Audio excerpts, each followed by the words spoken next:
Hey there, True Crime Podcast fans. It's Patrick and Jillian from True Crime Obsessed. Each week on TCO, we recap a true crime documentary everyone's talking about, and we do it with heart, sass, and just the right amount of humor. So if you like the kind of podcast where two good friends chat about a case in a thoughtful way that centers the victims, you really gotta check us out. Yeah, we cover the well-known cases that you hear about in the news and the underreported cases that desperately need more attention. For almost 9 years, we've been one of the most popular true crime podcasts out there. We have over 30,000 five-star reviews on Apple Podcasts, and our brand new YouTube channel has over 50,000 subscribers watching our full-length video episodes too. So find and subscribe True Crime Obsessed wherever you get your podcasts.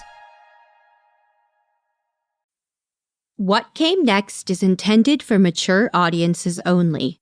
Episodes discuss topics that can be triggering, such as emotional, physical, and sexual violence, suicide, and murder. I am not a therapist, nor am I a doctor. If you're in need of support, please visit somethingwaswrong.com/resources for a list of nonprofit organizations that can help. Opinions expressed by my guests on the show are their own and do not necessarily represent the views of myself or Broken Cycle Media. Resources and source material are linked in the episode notes. Thank you so much for listening.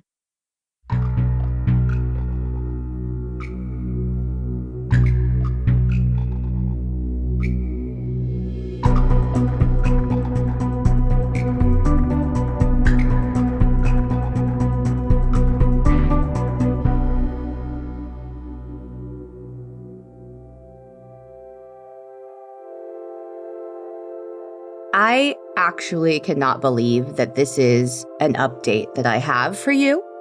I still am in shock that all of this happened. I had no idea when this podcast came out 2 months ago now that I would have an update in my journey already. It has been wild, to say the least, but the last month or so in my life, I have a renewed faith in the system, to be honest. It feels wild to be saying that, but these are some wild fucking updates, and I can't wait to tell you. Before I continue, I do want to say thank you to Tiffany. I don't know what I would have done without you these last couple months, the last month for sure. Without your presence there that day with me, I'm just so thankful for you. So let's pick up where episode 1 left off. I had mentioned I had a petition going to keep my brother in prison forever, just so he wouldn't get out. The parole system had been kicking in high gear. He had a parole hearing at which he had threatened my life, my children's lives. Then he had postponed his hearing after requesting a move up north to prisons. I had filed with the parole system for that death threat. This is a letter I got in response from the prison system after I had filed against my brother for the death threat. This says, this correspondence is informing you that the prison, I'm not going to name it, has conducted an inquiry into your concerns regarding the statement made to you by your brother, inmate Jesse Winnick, during his parole suitability hearing. Specifically, we retrieved the transcript, and they actually quoted, it says, according to the transcript, he stated, I'm going to ask some friends to come to see you. Then he says my address, which I obviously won't say. Is that where you still live? And then he repeats my address. It says, although we understand and empathize with you, what you've been through and the loss of your mother, that statement alone is not suitable and does not meet the criteria for a threat. However, that is completely ignoring the fact that he was slicing his thumb across his throat the whole interview. And also, I believe there was an explicit threat about 2 sentences later. So not only did they not take my threat validly, they also just kind of ignored me and pushed me away. So that was where I was at when I received the March 23rd phone call. At about 8:30 in the morning, I literally woke up to a phone call informing me that my brother, Jesse, which I don't like to call him my brother because I don't want to claim him. I also, for what it's worth, I used the word Rory in season 7. That was because I had just used the name Rory in my book that was going to be coming out. And I chose to do that because writing the word Jesse that many times and having to see it was a task that was insurmountable for me. So on March 23rd, I got a call. And the call said, Jesse has postponed his parole hearing again. I about lost my damn mind. First of all, I knew that I would be getting a notification at some point because 2023 was when the postponement was until. I didn't think it would be another postponement. I didn't think that was actually a possibility. However, that phone call, they said he has postponed his parole hearing. I had a meltdown. I started crying immediately. I was like, how is this even possible? You need to give me more information. The poor young girl on the phone did not have that information. So she said, I'm going to put you in touch with my superior. I think within maybe an hour or so, I was speaking to her superior. He also had really nowhere to go. He had asked me, do you have the transcript for the parole hearing? Because I explained to him, how is this possible? How is he up for parole? How is he controlling this whole situation when there's a death threat hanging over my head? He says, ma'am, he has postponed his parole hearing. I can't give you that much more information. How about I put you in touch with my supervisor as well? I absolutely said, yes, sign me up. Send me to whoever is in charge. That put me in touch with the chief of victim resources for California prisons. Now, what I learned through this process is there are factions of victim resources. Before the inmate is sentenced, you would be getting victim resources from the jail system or the court system. And afterwards, the victim resources is specific to the prison system. So once you are a victim of an inmate in the prison system in California, that gets sent to the victim resources that I was in touch with on that day. The chief calls me back. This is all within one day, by the way. I feel very blessed and thankful that they were taking this seriously. I obviously was having a very hard time. The chief hops on the phone. She's very congenial, very kind. She said, look, I can tell you that your brother postponed his parole hearing because he has too many charges against him currently. And I said, what do you mean? She said, well, last time, you were there at the hearing. He postponed it because he wanted to take self-help classes and try to go into his parole hearing being more suitable. And I said, yeah, I heard that pile of shit. He did it right after threatening my life, saying, yeah, maybe I'll take some self-help classes and get better. Then she said, this parole hearing, he actually postponed it because he's up for new charges. I said, I think I know about that. A woman at the prison last time said he was up for attempted murder, and he's got a lot of charges against him right now. And I said, what does that mean for me? The chief victim resources person said, it means that you should probably get to the bottom of what those charges are. I see he attempted to murder somebody. That is a big charge. I'm preparing myself for everything mentally, basically, at this point, thinking, I don't know if this is good. I don't know if this is bad. I don't know what's happening. And she said, I'm going to walk you through getting the information off of the internet. I'm going to help you figure out what your brother's charges are exactly. Let's figure out what's happening and let's get some more information. She literally sat there on the phone with me and guided me. I didn't even know there was a website. I don't know what's public information or not. I'm not a lawyer. I'm only in the system in the ways that I get reinterjected that I share on my social media. Anyway, she's sitting there on the computer with me. She says, here, it's only $4. This is how far I got. I found all his information. You just need to pay the extra $4 and then you get everything. So I did. And I received a bunch of information. I deciphered it with her. In the end, she says, this is the courthouse that your brother has a hearing at. Do you see that? It says March 30th. This is March 23rd, by the way. A week before his hearing for these attempted murder charges, which actually ended up being 5 charges, she says, this is happening in this courthouse in 1 week from today. This is what you can do. You can file a police report to try to get your brother for this extra crime of the threat. You can try to call the DA on the case, figure out what's happening on the 30th. I called the courthouse. A clerk picked up. I asked her for information. She said, I can't really give it to you. I said, well, can I find out the DA's name on the case? She gave it to me. I went to the internet. I Googled that DA and I found his information. I had also filed a police report on March 23rd. After talking to that woman, I was like, I'm going to cover my ass all the way. I didn't even know I could file a police report. I'm educating myself in the process. But that day, I filed a police report against my brother for the death threat. And I also reached out to the DA that was handling the charges against him for the attempted murder. I left him a message. He didn't call me back. I ended up sending him an email as well. I sent it from my Broken Cycle Media email. I didn't say who I was. I just said, I want information about that case. I made it very straightforward, firm, and clear. That's generally how I try to communicate. I sent that. By the next day, so within 24 hours, I had heard from him. He had said, what do you want to know about the case? Do you want something on record? And I said, no, I'm that motherfucker's sister. I explained the whole last 16 years in the legal system. I explained his death threat at the parole hearing. I explained everything. And the DA said to me, wow, it sounds like we might have another set of charges against him. And I was like, what does that mean? The charges that were being delivered were explained to me as such. He was being given 1 count with 5 charges for attempted murder, attack on the public official, 2 weapons charges, and something else I keep forgetting. That would all result as 1 strike. That is what the DA eventually told me, that Jesse ended up building a medieval weapon called a mace.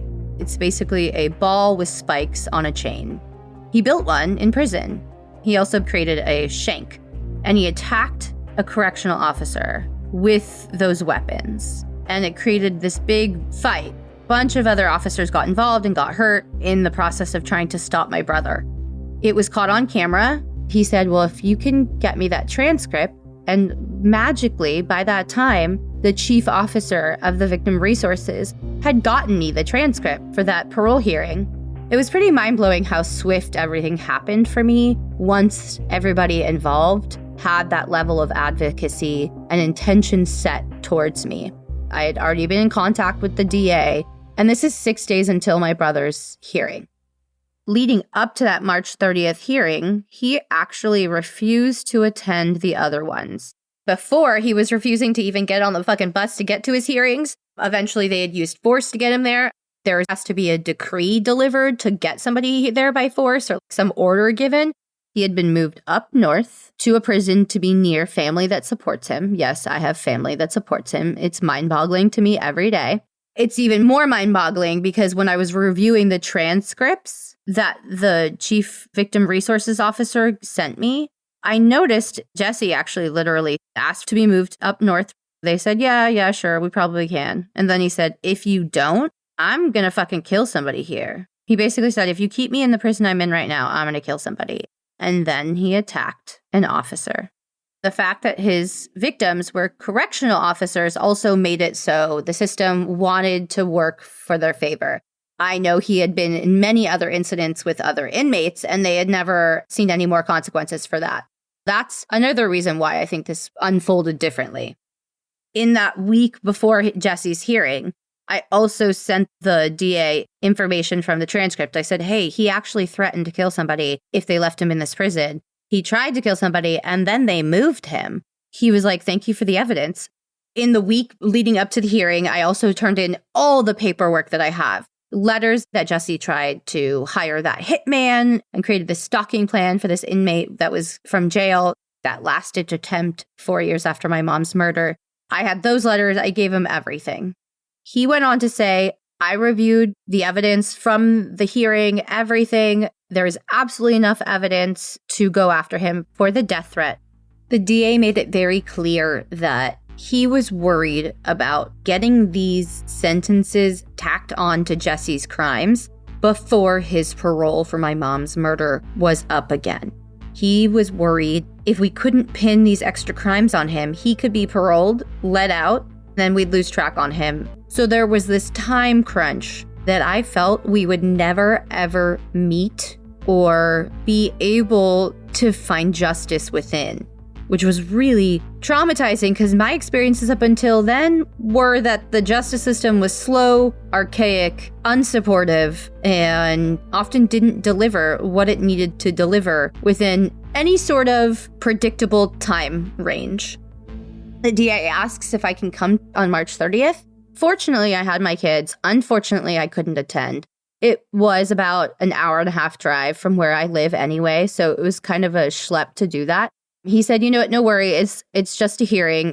From the hearing, I get a text message from the DA saying he wants to represent himself, which is a good thing because I'm a trained lawyer and he's a homicidal maniac. He didn't want to have a lawyer. He wanted to plead guilty that day. He was like, sentence me. I'm going to go to prison. I'll take all those charges you want to throw at me because I just want to get the fuck out of jail. I want to go back to prison. And this is something a lot of people don't understand. But basically, when you are up for charges, you're in jail. When you are convicted, you go to prison. Because he was up for new charges, he was moved back to jail. Jesse pulls this shit about not wanting a lawyer and just wanting to get out of jail. And the lawyer says to me after the hearing, Jesse is saying he wants to plead guilty. This might be all wrapped up. We're going to set another date. Do you think you can come to that? And I said, yes. If that is the final date, if you think that's going to happen, I will be there. I will do my best. He asked me to make a statement. I said, absolutely. So we started working towards that date. And that was April 17th, 2023. I am going into it extremely nervous, absolutely hopeless, thinking this is just going to be some more trauma. I don't know what to expect. The DA, who at this point I had built this relationship with leading up to the 17th, at whims, I would text him and I would say, oh my God, what if he has like a killer try to show up at the courthouse to kill me? What if he's hired somebody? I don't know. My mind is running wild. So I would always text him with these worries. I said, look, last time he was in jail, he tried to hire a hitman to kill me. Can he be put in solitary confinement? Can you keep him away from other people? And he said, absolutely. Done and done. It's called administrative segregation. Although in jail, it's called something different. In prison, it's called administrative segregation, ADSEG. But basically, that's how much he delivered for me. I said, can he be solitary? He said, absolutely. He will be solitary, so he cannot hire someone to hurt you. That was really only my biggest fear in jail. I apply to be media so I can record it.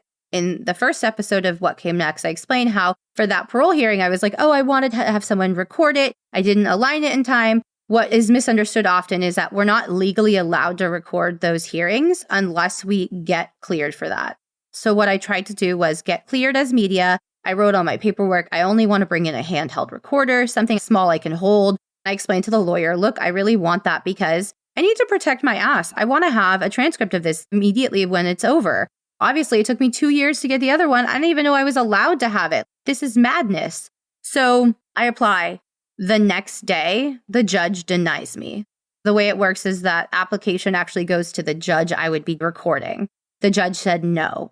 I had another meltdown. I was like, what the fuck is this woman trying to keep me from? I reached out to the DA. He was so gracious and graceful in his responses to me, which I'm super thankful for. Anytime I had an issue or a worry, he would always respond in some gracious way. When I was pissed off about the media approval or disapproval, rather, I said to him, I'm like, why? And he said, I don't know. I'll go talk to the judge. He went down to the judge and he pleaded with her. He said, look, this woman has been victimized for so many years. It took her 2 years to get the transcript from the parole hearing. She just wants to cover her ass. She said, no, it'll make it a hoopla. I don't want that in my courtroom. I was pretty upset. I was like, this woman is not aligning with me. She does not want to support me. I felt very unsupported going in. The Friday before the sentencing, which was a Monday, my aunt, the one that I keep in contact with, who is basically my children's surrogate grandmother in the wake of losing my mom, she texted me and said, my other aunt was going to be in town. So immediately the first thing I'm thinking is, she's there to support Jesse. And I start panicking. I'm thinking, oh my God, he reached out to her and told her that he's up for a death threat against me and she's going to go and speak on his behalf. My mind is just running elsewhere. I texted the DA, hey, trying to manage my expectations here, but will anybody be able to speak for Jesse's behalf? And he said, no, nobody will have the ability to speak except the victims. At that point, I didn't even think to ask whether the correctional officer that Jesse attacked would be there. It turned out he wasn't. The DA explained that the people that are attempting to add charges to the inmates, they almost never show up. So literally, the people in this courtroom almost never hear an impact statement from a victim, and that will come up later. I, after hearing that, felt a little better about my aunt being in town. I was thinking, well, if she's going to support, at least she'll just be sitting there. Then I thought, I guess this is actually almost a good thing. She'll hear the reality that he is pleading guilty, supposedly at this point, to a death threat against me and my children. If she continues to support him after that, then that's just completely denying my entire experience. But I had you, Tiffany. You checked in. You were so amazing. That sentencing week, literally, I could not have gotten through without you. The person who's normally there for me, my aunt, is experiencing something right now that is keeping her from being able to do that. She's still very much in my heart and giving me support via text and calls and stuff, but she couldn't be there in a physical capacity. So I just don't know what I would have done without you, Tiffany. The listeners don't realize how deep our friendship is and how much we support each other offline. Tiffany lives far from me. We don't see each other physically that often as much as we talk. So for her to say, look, I'm going to drive this many hours to get to you. I'm going to book us a hotel so you don't have to drive in the morning and deal with traffic to be at the 8:30 hearing the next morning. I woke up. We went to the courthouse not knowing what to expect. It took 5 minutes to get there, which was just, the traffic alone is so stressful. So to have combated cars before combating my brother, I don't know what that mental space would have seemed like or felt like. I'm so grateful that I had that support. Hey there, True Crime Podcast fans. It's Patrick and Jillian from True Crime Obsessed. Each week on TCO, we recap a true crime documentary everyone's talking about, and we do it with heart, sass, and just the right amount of humor. So if you like the kind of podcast where two good friends chat about a case in a thoughtful way that centers the victims, you really got to check us out. Yeah, we cover the well-known cases that you hear about in the news and the underreported cases that desperately need more attention. For almost 9 years, we've been one of the most popular true crime podcasts out there. We have over 30,000 five-star reviews on Apple Podcasts, and our brand new YouTube channel has over 50,000 subscribers watching our full-length video episodes too. So find and subscribe True Crime Obsessed wherever you get your podcasts.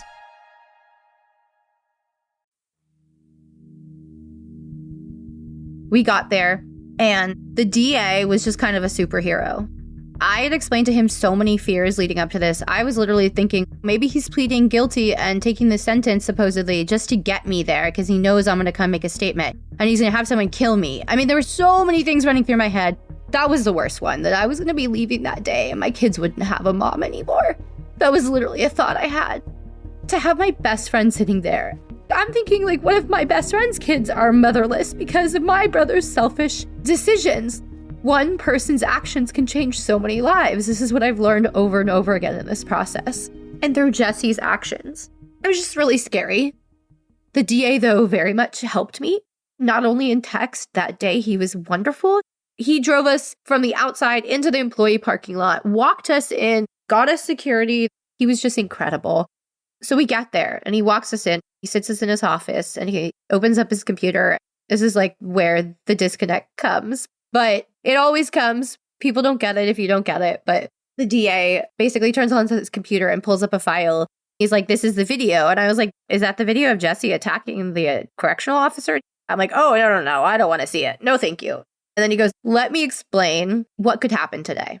We didn't know if Jesse was there. Who knows if he'd show up? There were literally so many options coming into that day. He could have attacked me in front of the bailiff. He could have tried to get me there and then not shown up to try to exhaust me some more like he did before. He could show up on the late bus, which would mean instead of an 8:30 hearing, he could have a 1:30 hearing. He could show up and say, fuck it, I'm not pleading guilty. There are a million things that could happen. We talked about the biggest ones. We also talked about all the charges that were being presented that day. We can charge him with a 36 to life sentence for him if he takes that today. That is what the DA is saying to me. I'm thinking, wow, this is a very pivotal day. But I'm also thinking, this is my brother. How is he going to fuck with me? We get to the courtroom. We find out Jesse has gotten there. He is there. He's waiting. Because of the way the day played out, there are actually other prison inmates being taken care of before him. We were actually in a courthouse for felonies. And as far as I know, I think all of the cases being read were prison crimes unit cases. So there were other ones heard before ours. We had to watch them because we were sitting in the courtroom. Every time an inmate would come in and out, I would hear the door open and I would hear Jesse's voice sometimes. And it was just so eerie. Hearing that made me want to vomit, made me cry. There was so many pauses. We did something before lunch. We did something after lunch. All these things. In the process, Tiffany and I are also sitting next to each other. Whenever things are not in session, we're talking a little bit quietly. When everybody was up from their seats, our whisper would increase a little bit. But otherwise, we were totally listening, reading the sign that sat right in front of us the whole time. There was this little sign at knee level behind the cordoning off from audience to the people in the case. There was a little sign that said, when court is in session, please don't talk. So we weren't. But when it wasn't in session, we definitely were talking minimally, and we kept getting shushed. Even the court reporter came over at one point and was like, you guys need to be quiet. And we were like, you're not even sitting at your desk. You're not typing. We are being quiet. She's like, it's a courtroom. You can't talk. We pointed to the sign and they basically were like, yeah, forget the sign.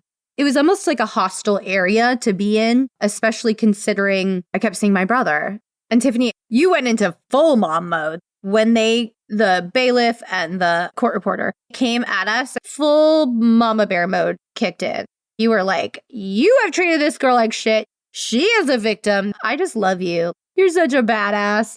It was so triggering, and I'm so sorry you had to deal with that because I know what you've been going through, telling your own story and how triggering that is, especially navigating that exchange with the police in your face. I'm thankful that despite everything going on right now, you harnessed that energy to do that for me. Again, that will mean everything to me until the day I fucking die. The way it played out was Jesse sits down. He has a lawyer. I said to my lawyer, I thought he had no lawyer. He said, well, the judge doesn't want room for an appeal. She is worried that maybe it'll come back. Oh, well, he wasn't properly represented because he represented himself. He can appeal it. So she said, no, you have to have a lawyer. This man will guide you. I didn't know how that lawyer was going to guide him, though. What if that lawyer said, I don't believe he should be pleading guilty? I said that to the DA, and the DA said, no, we have a video. He doesn't want to spend extra time on this, and he doesn't have to. He will guide him logically. Then Jesse says to the judge, I'd like to plead no contest to all the charges. And she said, do you understand what you're saying? I'm not going to let you plead guilty just to go back to jail like you said 2 weeks ago. That's not a reason you do this. You plead no contest because you know you're guilty or that you are not contesting it. And so he said, yes, I am pleading no contest because I know I'm guilty and I don't want to waste taxpayers' money. And I'm thinking in my head, okay, what's going to happen now? Where's the hitch? The judge at this point then says, I don't really think I want to let you do this. I don't know enough evidence about this case. I don't know why it wouldn't go to trial. And my heart is like, what the fuck? Read the court documents in front of you. Duh. But I'm sobbing. Like, I say all those words now, but at that point, I was a mess. The judge says to me, ma'am, are you his sister? And I said, yes, through my sobs. And she said, what are your thoughts? And I said, please, please, please let him plead. Please let him plead.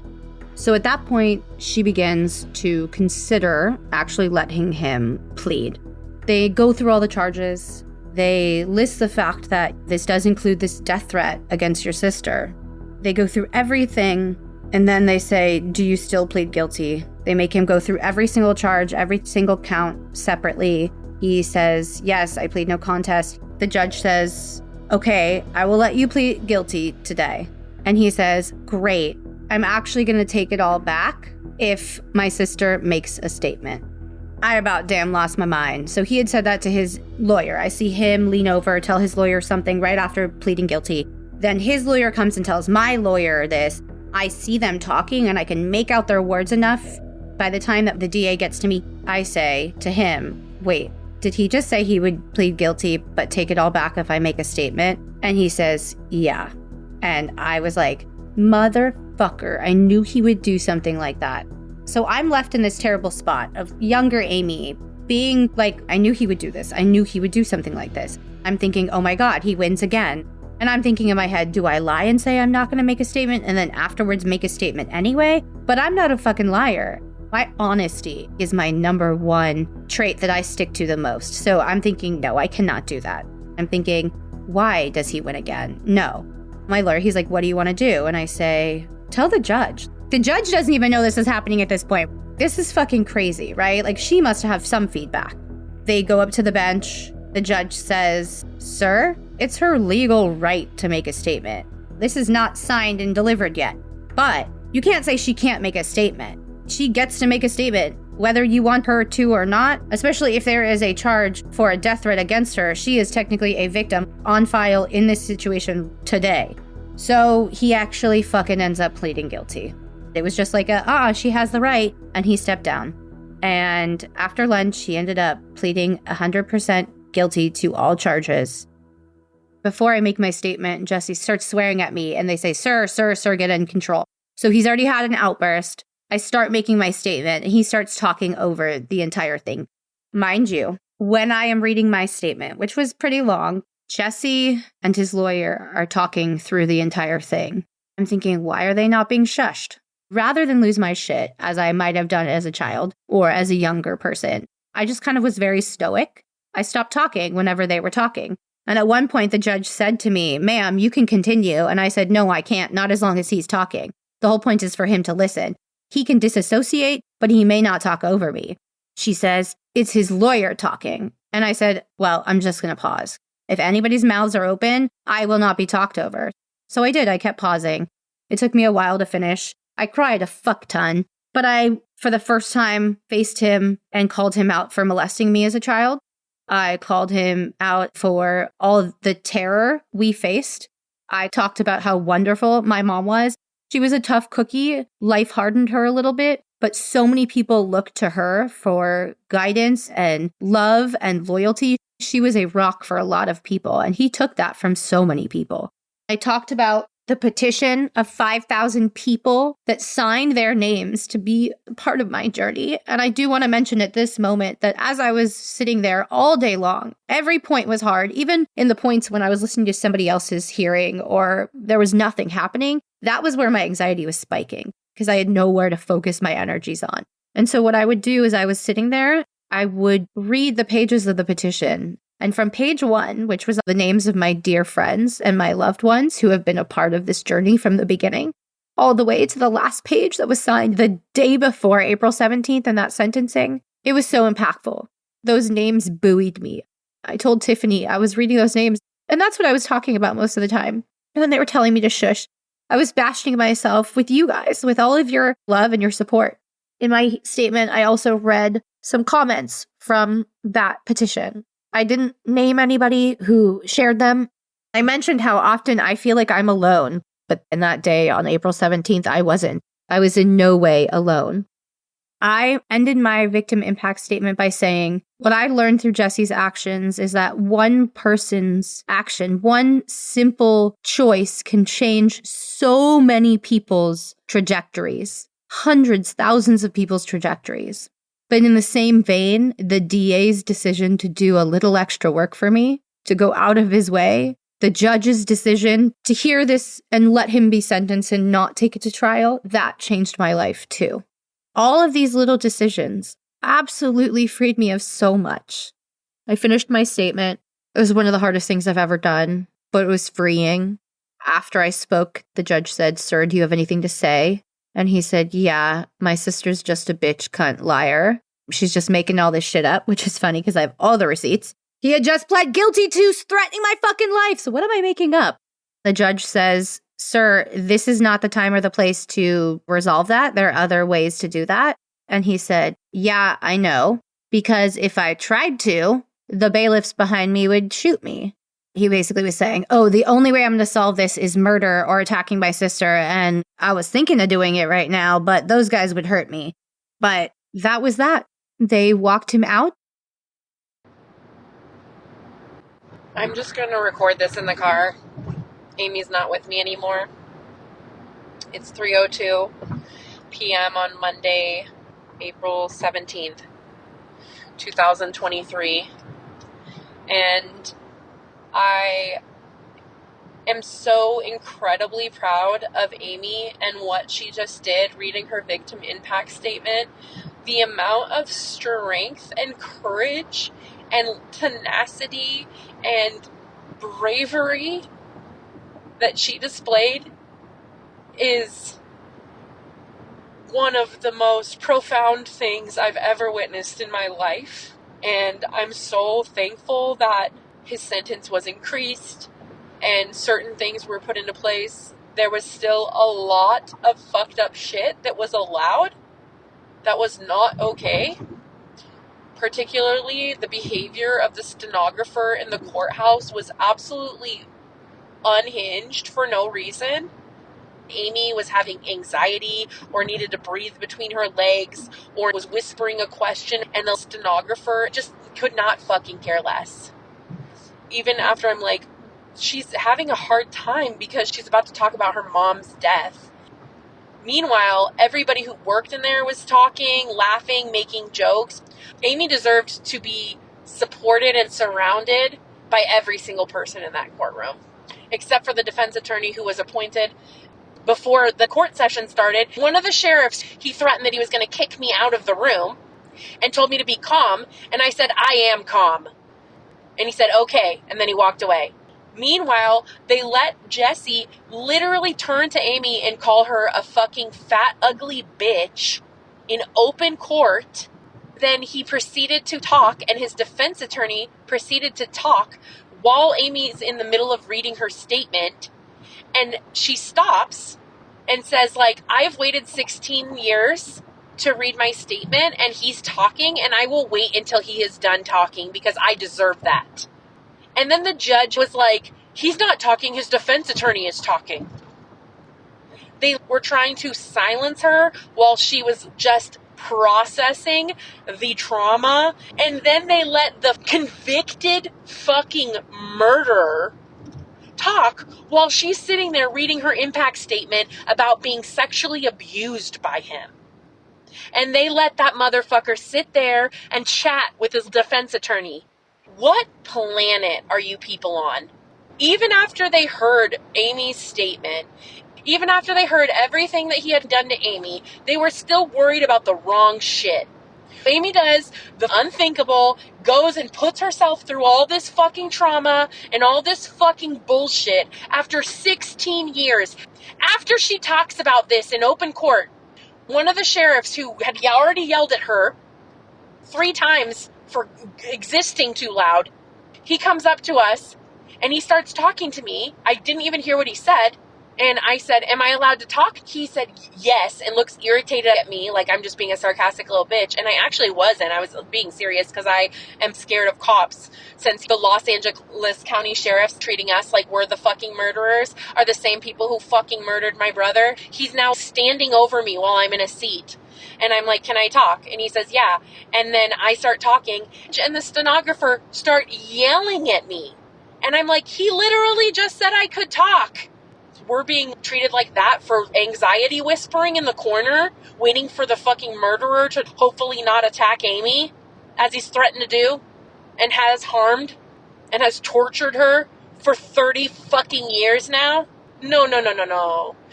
They were just worried about the wrong shit. They're worried about us whispering to the police officer whether or not we need a police escort to get out of the building. That's what he was asking us, by the way. That's what happens when you have to go face a murderer in court who's made death threats against you, like Amy just did. So they asked us if we wanted our sheriff escort. And then they started yelling at us. And I'm like, cornered by this Los Angeles County sheriff. And I start crying, and I'm like, please just let me out of here. I was so pissed. I had to leave the building. I was crying. I was so upset. I was just so mad on Amy's behalf. On behalf of every victim that I talked to who has experienced that kind of treatment by the system, I'm just so pissed about that. How about hold the fucking murderer to the same standard you're holding the victim? While Amy's literally giving her victim impact statement, do you think the judge ever once instructed him to shut his filthy little mouth? No, not one. Not anything. This man is sitting there with 3 Los Angeles County sheriffs surrounding him because he's such a violent and dangerous offender. And they're worried that the victim might be crying a little too loud for their comfort? I'm so sick of people being worried about the wrong shit. I'm so sick of victims being treated like this in our systems. And I'm so sick of seeing the people who actually want to do the right thing, like the DA, being surrounded by assholes who make their job harder. I can't tell you how many police officers I've met in the last year who want to do the right thing, but that they are afraid to do the right thing. We need to not only improve our systems or the victims families for the people who are convicted falsely, we also need to do it for the people who work in law enforcement that are trying to do the right thing because they care, because they have empathy, because they're trying to actually do their job. I've had those conversations with law enforcement where they say, I love my body cam. I love the law. I believe in your right to free speech. They're also the people that we need to fix these systems for, because they're out there trying to do the right thing, working twice as hard as the people who are doing the wrong thing. That's not only making it harder to get justice, it's making it harder for the people who we actually want employed in these systems to stay.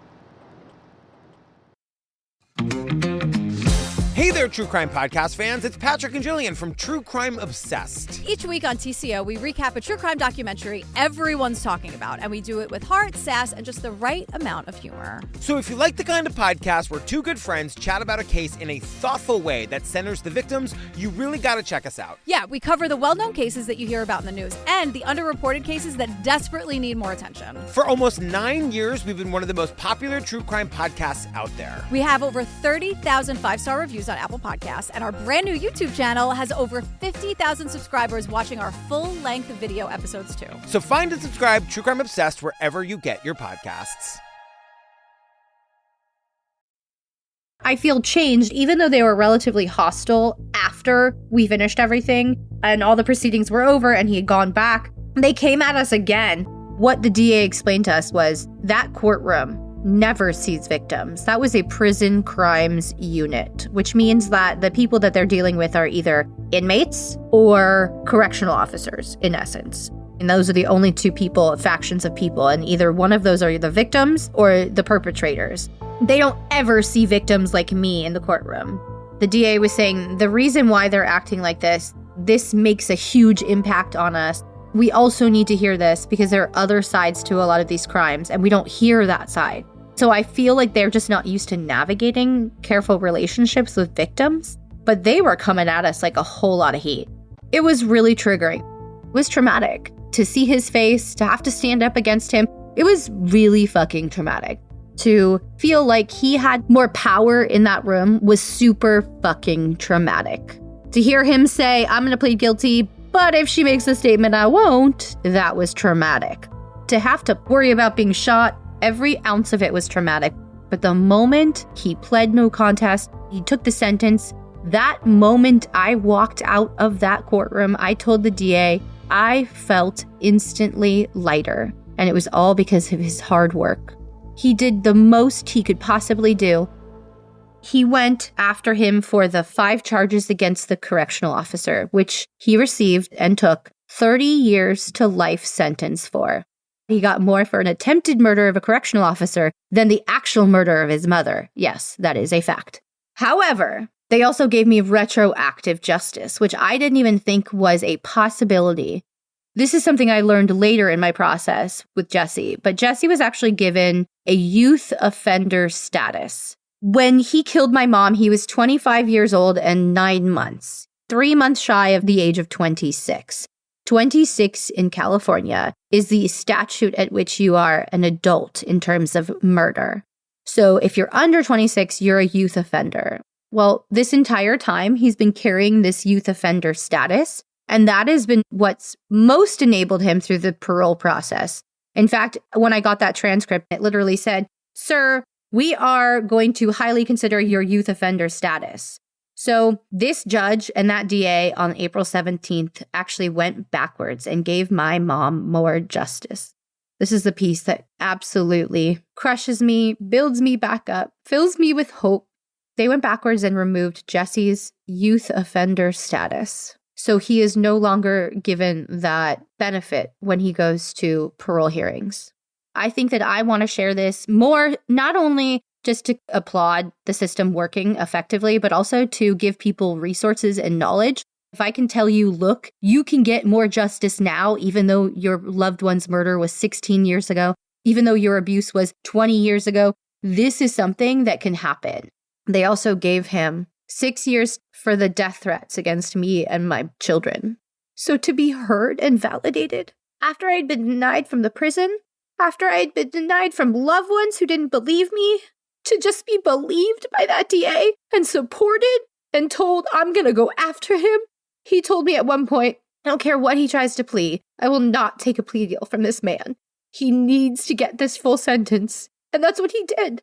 Then the judge went on to deny his next parole hearing. He had postponed it for 2025. That's the phone call on March 23rd that made me lose my mind. She denied the parole in that hearing on April 17th. She basically said, sir, this is enough. You're not rehabilitated enough for parole. You have all these new sentences, so we are denying it. He's no longer suitable for parole right now. I don't know how long that goes. That could be for 2 years. That could be for 10 years. I have no clue. I need to do more homework in finding that out. So let me explain what this all means. It sounds like a lot of numbers. It also sounds like why the fuck is he up for parole still, though? It's confusing. And I didn't know what a large impact it would be on my life until I spoke to the DA about it. What he explained to me was, Jesse may never be paroled for my mom's murder, especially because they removed the youth offender status. But because he's already entered the parole system, that judge denied that parole suitability. Once that parole denial is over and he's up for parole again for my mom's murder specifically, he may not get it. I will make a statement. But let's just say I'm exhausted, which I am. I'm fucking exhausted by this process. It is traumatizing. It is triggering. It is hard. It is all the things. And I want freedom. And that's why Jesse fucked with me at that last moment, because this was the last thing he could do to keep me from ultimate freedom from him. So if I want to give up the parole fight, and let's just say he gets paroled, he will automatically begin the 6-year sentence for the death threat. Once he's done serving that 6-year sentence, he will automatically roll into a 30-year to life sentence for the attack on the correctional officer. What happens is, if he's, again, never paroled for my mom's murder, he will never serve the other 2 sentences. But if he is paroled, and I just want to give up, I can rely on the fact that he has a 30-60 life sentence. In California, there's a 3 strikes law. If you have 3 major strikes on your record, there's virtually no way you're going to get out of prison. My mom's murder was 1 strike. The correctional officer attack was another strike. So the fact that the DA took my charges seriously and pinned the death threat on him actually made it so he had his 3rd strike. And he's virtually never getting out. To add on the fact that he has 2 life sentences is huge. It means he's just never fucking getting out. I should mention the judge also, before I made my victim impact statement, she said to me, would you like a 30-day restraining order? I said, my concern with the restraining order is that it doesn't protect me necessarily against people that aren't Jesse, right? I thought that it keeps me from being harmed by Jesse, not contacted by Jesse. Well, that's not really my concern. My concern is some stranger he hires to kill me. She explained, no, it actually protects you and makes any contact from anyone affiliated with Jesse an automatic crime. It takes away that time from you having to prove it's a crime. It is a crime instantaneously. So I said, okay, great, give it to me. What she offered was a 30-day restraining order. But by the time I had finished my victim impact statement, she said, okay, I'm giving you a 10-year restraining order. So that woman, as much as she was doing stuff to protect Jesse in the appeals process, she was also doing that to protect the system. But in that moment, with the restraining order, she was protecting me. And I've heard that it's pretty hard to get a restraining order. I've never actually tried because I just didn't think it would necessarily protect me as much as it would. I'm so grateful for the judge doing that as well. I am navigating the world in a different way now. When I stepped out of that courthouse, I knew my life had changed. I felt instantly lighter. It's a feeling I can't even explain. To know that I would never have to see his face again if I don't want to. When I walked out of that courthouse, I remember the DA said, how do you feel? I said, I feel so light. And my first thought after that was, I don't have to lie to my kids anymore. The one thing I ever lied to them about, the one thing I ever said to them that was a falsehood was, is Jesse ever getting out of prison? And I would say no, because I just would hope and pray that he wouldn't. And I didn't want my kids to live with that fear. They know about him. They know what happened. It came out in a series of ways.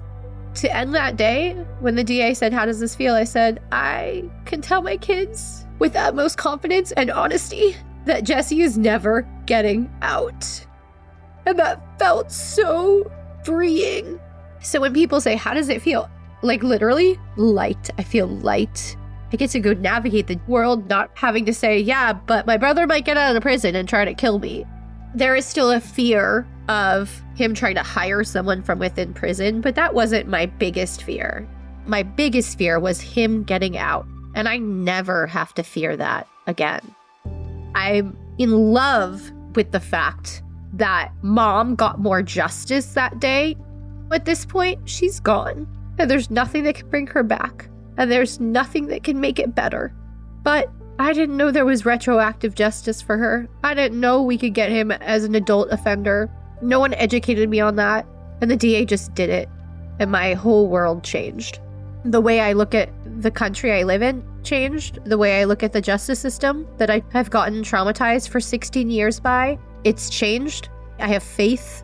I have hope. The month after my podcast came out, and within 3 weeks of that filing of my police report against Jesse for the death threat, he received his sentence. He was convicted. I made a phone call to the detective that was assigned to the case on the death threat through the sheriff's station that I was filing. I said, hey, dude, I know I just filed this like 3.5 weeks ago or something, but he's already been sentenced. And he was like, wait, what? And I was like, yeah, I know. Swiftest serving of justice ever, which just infuses me with so much hope and so much knowledge. I want to put into perspective that this is the first peace and freedom I have felt in so long. It's been 16 years since my mom's murder, but there was abuse occurring for at least 10 years before that. So I'm talking about 26 years of abuse at the hands of this man that continued while he was in jail, that continued while he was in prison, and now this prison crimes unit courtroom and the professionals that work from it gave me the opportunity to be free, to be lighter, to move on in a way that I've never been able to before, because I kept being reinterjected into the system. I kept having to make statements to make sure that he would stay in prison. I kept trying to have to file charges. This is the first time in over 25 years that I feel peace. It's kind of magical. It's just a testament to how triggering and traumatizing the systems in place can be, that my mom was still murdered. Her murderer still exists. He's still in prison. He still abuses me, but I don't have to deal with him anymore. And the fact that that is a sentiment and that is what lessens so much trauma and darkness on my heart is just a true sign of how triggering and difficult to navigate our systems are. I'm really thankful it's over. I'm really thankful I have freedom. And I'm really thankful for you, Tiffany, for being there as a friend, for being there as virtually a sister. And I thank our listeners, because honestly, every little bit of support, the signatures on that petition, the comments from my stories, the messages of hope and love, the I'm listening, I'm here with you, I get it, I don't get it, but I'm here with you, all of them mean so fucking much to me. They have buoyed me through some of the darkest times in my life, and I'm just so fucking excited. I feel like the darkest times are all behind me. Thank you, BetterHelp, for sponsoring today's episode. As a reminder, don't forget to use WCN for 10% off your first month of BetterHelp services. Thank you so much for listening to today's episode. Next week on What Came Next. It broke something in me for a period of time. It was a very complex, multi-layered journey that I experienced. There were times where I had a lot of support, and there were times where there was no support. Those are the moments where I'm like, something has to change in this process. What Came Next is a Broken Cycle Media production, co-produced by Amy B. Chesler and Tiffany Reese. If you'd like to help support What Came Next, you can leave us a positive review, support our sponsors, or follow Broken Cycle Media on Instagram at Broken Cycle Media. Check out the episode notes for sources, resources, and to follow our guests. Thank you again for listening.